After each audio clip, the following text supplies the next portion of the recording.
नमस्कार, स्वागत है आप सभी का हमारे चैनल पर। आज हम बनाने वाले हैं एकदम स्वादिष्ट, नरम और मुंह में घुल जाने वाली बर्फ़ी। और सबसे अच्छी बात यह है कि आज की हमारी बर्फ़ी बनाने के लिए ना तो हमें मावा चाहिए और ना ही बहुत सारी सामग्री और ना ही किसी ख़ास तरह की मिठाई बनाने की ज़रूरत है। अगर आपके घर में अचानक मेहमान आ जाए, कोई त्यौहार हो, पूजा हो या फिर आपका बस कुछ मीठा खाने का मन कर रहा हो, तो ये रेसिपी आपके बहुत काम आने वाली है। बहुत ही कम सामान से हम इसे घर पर बनाएंगे और कोशिश यही रहेगी कि इसका स्वाद और लुक बिल्कुल हलवाई की दुकान जैसा आए।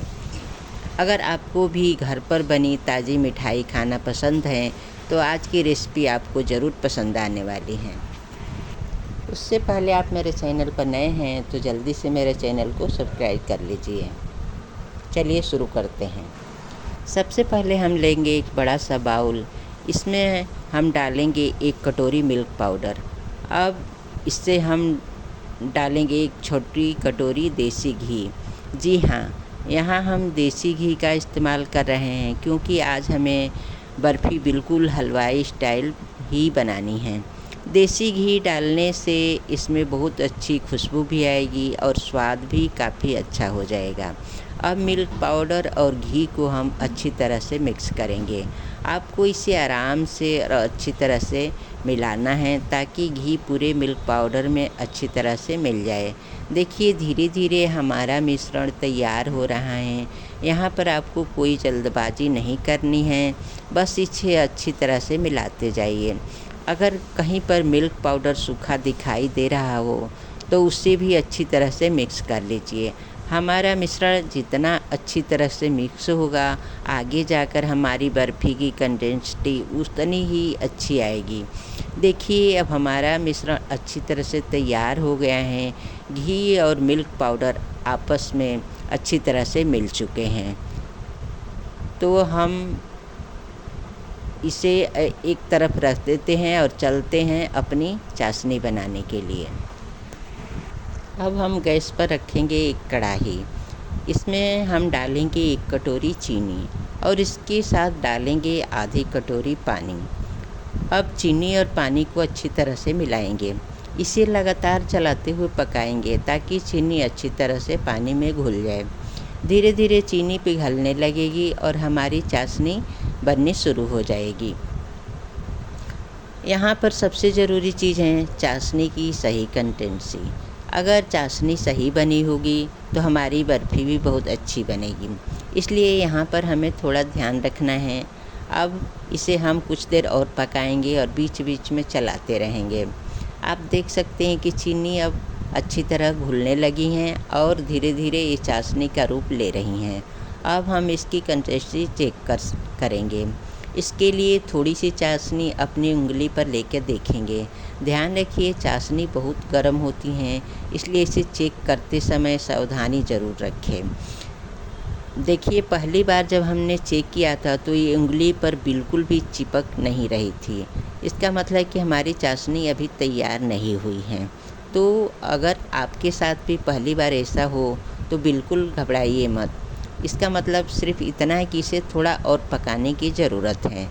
अब हम इसे थोड़ी देर और पकाएंगे। बीच बीच में इसे चलाते भी रहेंगे ताकि चीनी नीचे चिपके नहीं।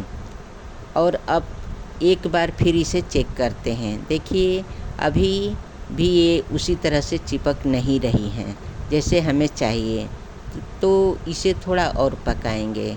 चाशनी बनाते समय हमें धैर्य बहुत ज़रूरी है। आपको इसे ना तो बहुत जल्दी बंद करना है और ना ही ज़रूरत से ज़्यादा पकाना है। बस सही समय पर इसकी कंसिस्टेंसी पहचाननी है। अब इसे थोड़ा और पकाते हैं और देखते हैं। अब हमारी चाशनी पहले से थोड़ी गाढ़ी हो गई है। अब हम इसे फिर से चेक करेंगे। अब जब हम इसे उंगली पर लेकर देख रहे हैं तो ये हल्की सी चिपक रही हैं। इसका मतलब है कि हमारी चाशनी अब बिल्कुल तैयार है।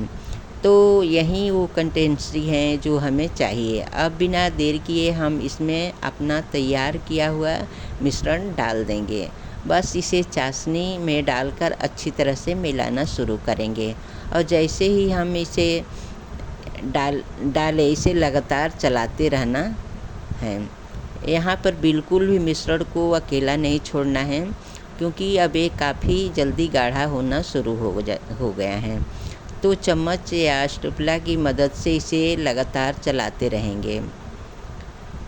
देखिए धीरे धीरे हमारा मिश्रण गाढ़ा होता जा रहा है, और जैसे जैसे हम इसे चलाते जा रहे हैं इसकी कंसिस्टेंसी भी बदलती जा रही है। यहाँ पर गैस को बहुत तेज़ नहीं रखना है, धीमी या मध्यम आंच पर आराम से इसे पकाते हुए चलाते रहना है। इससे मिश्रण नीचे से चिपकेगा भी नहीं और अच्छी तरह से तैयार भी होगा। और अगर आप पहली बार बर्फ़ी बना रहे हैं तो आपको शायद लगे कि ये थोड़ा मुश्किल है, लेकिन ऐसा बिल्कुल नहीं है। बस आपको इसकी कंसिस्टेंसी पर ध्यान देना है। आप इसे आराम से चलाते रहिए और देखते रहिए कि मिश्रण कब कढ़ाई छोड़ना शुरू करता है। देखिए अब हमारा मिश्रण काफ़ी गाढ़ा हो चुका है और आप देख सकते हैं कि धीरे धीरे कढ़ाई छोड़ने लगा है। यही हमें चाहिए। अब इसे थोड़ा और चलाएंगे ताकि हमारा मिश्रण एकदम अच्छी तरह से तैयार हो जाए। अब हमारा मिश्रण एकदम तैयार है, तो गैस बंद कर देते हैं। अब चलते हैं इसे सेट करने की तरफ। इसके लिए हमने एक प्लेट ले ली है। इस पर हमने पहले से ही बटर पेपर लगा दिया था और इसके ऊपर थोड़ा सा घी लगाकर ब्रश कर लिया है। ऐसा करने से जब हमारी बर्फ़ी सेट हो जाएगी तो उसे निकालना काफ़ी आसान रहेगा। अब सबसे पहले हम इसके ऊपर डालेंगे कटे हुए पिस्ते। पिस्ते डालने से बर्फ़ी देखने में बहुत सुंदर लगेगी और ऊपर से इसका स्वाद भी बहुत अच्छा आएगा। आप चाहें तो यहाँ पर अपनी पसंद के दूसरे ड्राई फ्रूट भी डाल सकते हैं, जैसे बादाम या काजू, लेकिन आज हम इसमें सिर्फ पिस्ते डाल रहे हैं। अब इसके ऊपर हम डाल रहे हैं अपना तैयार किया हुआ मिश्रण। मिश्रण अभी गर्म है, इसलिए इसे डालते ही तुरंत स्प्रेड करना शुरू करेंगे। स्पैचुला की मदद से इसे धीरे धीरे पूरी प्लेट में फैलाएंगे। आप इसे हल्के हाथ से फैलाइए, बहुत ज़्यादा दबाव नहीं डालना है।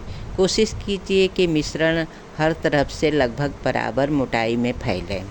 बस इसे अच्छी तरह से सेट होने देना है। इसके लिए हम इसे लगभग 2 घंटे के लिए फ्रिज में रख देंगे। अब 2 घंटे हो चुके हैं और हमारी बर्फ़ी बिल्कुल अच्छी तरह से सेट हो चुकी हैं। अब इसे बाहर निकालते हैं। आप इसकी कंसिस्टेंसी देख सकते हैं, ये कितनी अच्छी तरह से सेट हुई हैं।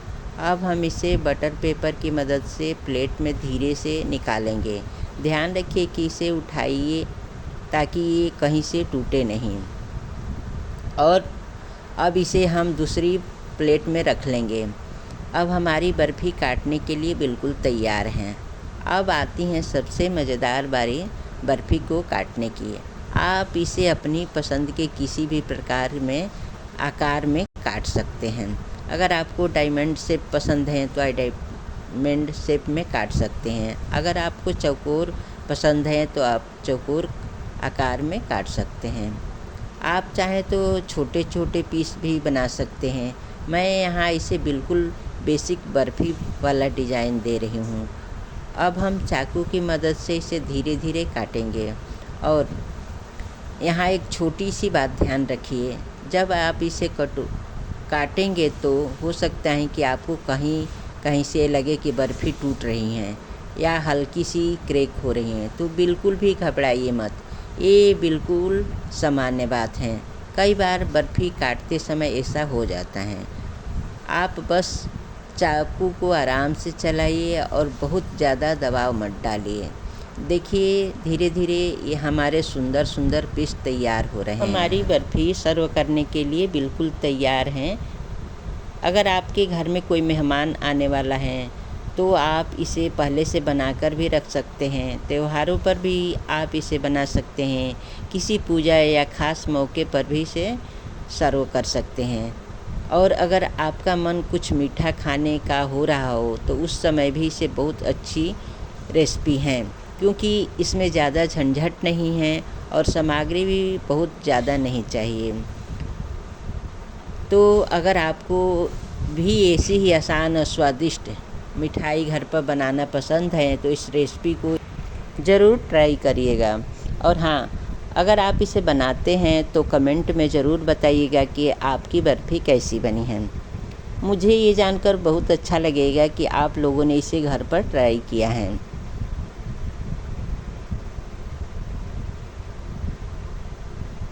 अपने परिवार और दोस्तों के साथ इसे शेयर ज़रूर कीजिएगा ताकि वो भी घर पर इतनी आसानी से स्वादिष्ट मिठाई बना सके। और अगर आप हमारे चैनल पर पहली बार आए हैं तो चैनल को सब्सक्राइब करना बिल्कुल मत भूलिएगा, क्योंकि हम आपके लिए ऐसे ही आसान, स्वादिष्ट और घर पर बनने वाली रेसिपी लेकर आते हैं। और कमेंट करके हमें ये भी ज़रूर बताइएगा कि अगली बार आप कौन सी मिठाई या कौन सी रेसिपी देखना पसंद करेंगे। तो आज की हमारी रेसिपी यहीं ख़त्म हो रही है।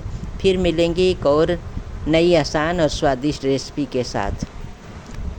तब तक के लिए अपना ध्यान रखिए, खुश रहिए और घर पर बनाते रहिए स्वादिष्ट खाना। धन्यवाद।